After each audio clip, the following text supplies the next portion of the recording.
Hello, everyone. I'm Nicole Sapphire, along with Kevin Cork, Katie Pavlich, and Tom Shalhoub, and welcome to the Big Weekend Show. The big story tonight: Obama-era officials could finally be held accountable for their role in the Russian hoax.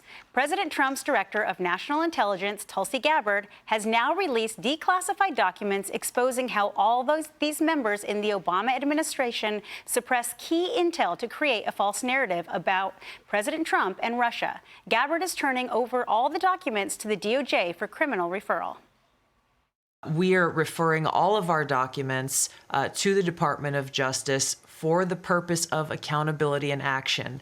No one, no matter who they are, no matter how high up they are or how powerful they may be, no matter who the intelligence officials or professionals were who were a part of this treasonous conspiracy, there must be accountability. And according to documents, a December 2016 presidential daily briefing concluded that Russia did not impact the election, but that was shelved by the Obama administration. Instead, Obama gathered his National Security Council the next day to discuss creating a new intel assessment. That was published on January 2017, and it claimed that, quote, further intelligence has come to light showing Putin interfered in the election to help Trump. And this intel was later confirmed to be the fraudulent Steele dossier. All this is happening as former CIA Director John Brennan and former FBI Director James Comey are under criminal investigations. Now, we've got complete coverage on this. White House Principal Deputy Press Secretary Harrison Fields is coming up in tonight's big close-up. But first, we go to Lucas Tomlinson live at the White House with the latest. Hey, Lucas. Good evening, Doc. Congressional reaction's been pouring in. Here's Pat Fallon a few hours ago on Fox. There's certain things that I can share with you, there's certain things I can't because I do sit on the Intelligence Committee, but there are grave concerns that I have. And the more that I look into it and the more that we find, it's alarming. And this is potentially Watergate-esque. It's that big of a deal. Here's some more from the documents that you were mentioning off the top, Doc. Gabbard points to this material which intelligence officials state Russia is probably not trying nor had the capability to influence the election by using cyber means. Gabbard appeared on Fox and Friends earlier this morning. President Obama and his team, he directed a manufactured piece of intelligence that detailed not if, but how Russia tried to influence the outcome of the United States election that President Trump won in November of 2016. This document was then used as the foundation for everything that came next. Now, Gabbard says what happened next was a years-long coup against President Trump, but Democrats are questioning Gabbard's accusation. They point to a report released by the Republican-led Senate Intelligence Committee in 2020. Senator Mark Warner says the findings, quote, reaffirm that the Russian government directed extensive activity against U.S. election infrastructure ahead of the 2016 election, and that it used social media to conduct an information warfare campaign in order to benefit Donald Trump. So as you can see there, Doc, the fallout as expected coming down along party lines. The next step in this could be congressional hearings. Doc? Lucas Tomlinson, thank you so much. All right, well, this is a big story, guys. You know, Katie, I want to go to you first on this. I'm sure you have a lot to say on it. The big, a couple of questions for me is, what was the big reveal in this report? And the even bigger question for me is, when it came to the Russia hoax narrative, was this really due to national security concerns, or was this intentionally manipulated from the top down for political gain? Before you answer, I just want to pull up the full-screen quote from the declassified DNI report from December 8, 2016, the same day the briefing that said Russia did not impact the election was killed. It said, quote, that same day, deep state officials in the IC began leaking blatantly false intelligence to the Washington Post, claiming that Russia used cyber means to influence the outcomes of the election. What's your take? This is just a total confirmation that this was completely organized, that it came from the top down. You have this meeting on December 9th, 2016, with the president, former president of the United States, Barack Obama, essentially giving orders to try and undermine a democratic election in which Donald Trump won. You hear Democrats talk all the time about how important democracy is. And this is how democracies die. This is how republics go to their grave, is when you have unelected officials given the orders by a president, the most powerful person in the world, to undermine the will of the American people. And when it comes to what they're going to do next, DNI Gabbard says that they've referred all these documents to the Department of Justice.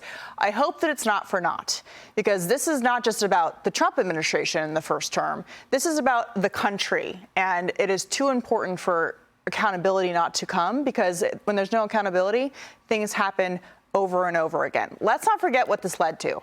It led to the special counsel investigation by Robert Mueller, which dragged the first Trump term through the mud for years, bogging down not just the administration, but the country. And cost $40 million. $40 million. It led to the first impeachment of Donald Trump as a result of this bogus narrative.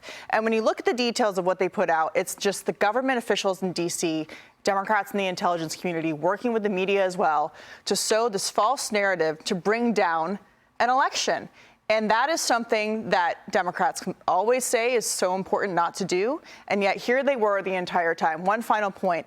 We knew a lot of this was happening. You had Devin Nunes, who was the former House Intelligence Committee chair back in the day, saying this was happening. Kash Patel, when he was the chief investigator on that committee, he's now the FBI director, revealed a lot of this. But this is now just a concrete evidence that this was not just deep staters deciding they're going to make some moves. This was directed by the former president, and I think he should answer some questions about what his role was. Well, and Kevin, what do you actually think is going to come from this? What is the end point? Are we looking at prosecutions? Or are we just looking to try and change the narrative over that? Because in my opinion, at this point, after the 2016, the memo, the 2017 report, the 2019 Mueller report, the 2020 bipartisan Senate report, everyone kind of has their settled opinions at this point. And I don't think that anyone's going to change their mind. Like, what are we looking for here? I think you nailed it in that respect. And there's an old saying, there's a reason the windshield is much larger than the rearview mirror. Where is your attention focused? However, I think Katie really nails it when she says, if you don't fix this problem now, it will happen again. And there's something else here. There used to be this sentiment in Washington that basically said, you know what, you don't want to get in this idea of prosecuting high-level officials. It creates instability for our institutions. But the fact is, I remember a mugshot of the president now.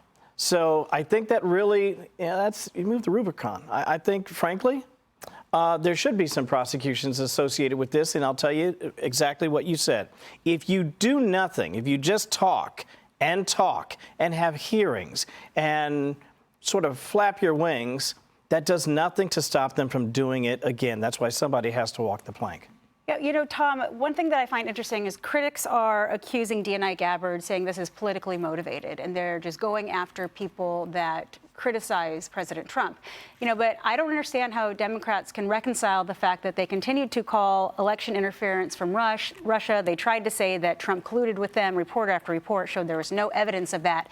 Yet what we did have evidence was that was for the 2016 election. 2020 election, there was proof that Democrats and social medias actively suppressed conservative voices, also interfering with the 2020 election. Absolutely. It started, the thing to remember, there's two parts to this. One was the election, and then when Trump won the election, they went into phase two. I'm holding the report that I printed out. I was hosting Red Eye at the time. I still have this from 2017, the Assessing Russian Activities Intentions in Recent U.S. Elections. This is where they said Russia interfered in the election with a preference for Trump. And I used to hold this up. Back in the old Red Eye days, I would say, who wrote this? And nobody had an answer for me. Top men at the FBI, the CIA, the National Intelligence Assessment here, they all put their names on it. Exactly. Then, when they failed, when Trump got elected, because this was to prevent him from being elected, when she uses words like coup, when she uses words, I'm talking about Tulsi Gabbard, when she uses words like treasonous, that's the kind of language you have to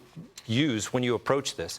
I think the only way anybody goes down here is if you turn someone. You got to go at it like it's the mob. It was an attempted coup. And when the coup failed, they decided to try to bring him down through impeachment. And if impeachment failed, it was basically putting sugar in the gas tank of this administration. And that's what the Russia hoax was. Okay, how do you bring down top people? Because they're just going to keep lying. They've all been lying. James Comey's been lying. McCabe, they all lie. And Obama's going to lie. If you put him under oath, he's going to lie. So you've got to get someone, I don't know if it's like someone on the Peter Strzok level, someone has to turn and say, they said this at the meeting. Otherwise, no one's going to go down. Well, I agree with you. I think it's the people who were in that meeting the following day where the narrative completely shifted. It is those people in the room, and I agree. I'm not sure we're going to get anybody to talk. Yeah. See?